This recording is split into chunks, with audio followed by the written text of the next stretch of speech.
လူတယောက်ဟာချင်းထဲခုနှစ်ကောင်ရှိတဲ့တားရဲတွင်းထဲကိုပြစ်ထခြင်းခံလိုက်ရပါတယ်။ကျွင်းပြနေတဲ့အသားတစားနဲ့အယိုးတွေကိုထောက်ရင်တော့ရှေးကလူတွေဟာချင်းတွေရဲ့ရဲရဲဆက်ဆက်တက်ပြတ်စားတော့ခြင်းကိုခံထားခဲ့ရပါတယ်။တချို့ချင်းတွေကတိုက်ခိုက်ဖို့ရာမန်ဖီနေချိန်မှာတောင်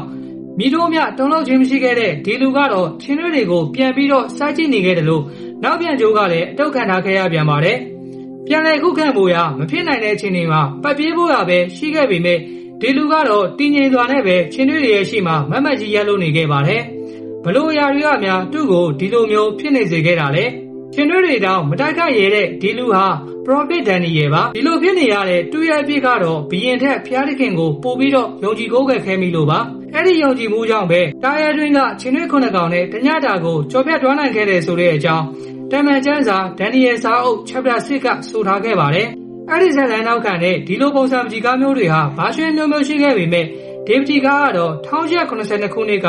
ချင်းတွေရဲ့တဘောတဘာဝနဲ့ဇီရိုက်ကိုအဓိကထားပုံပေါ်ခဲ့တဲ့အင်္ဂလိပ်ပကြီးဆရာ Richard River ရဲ့ Academic Realism ပကြီးကားတစ်ချက်ဖြစ်ပါတယ်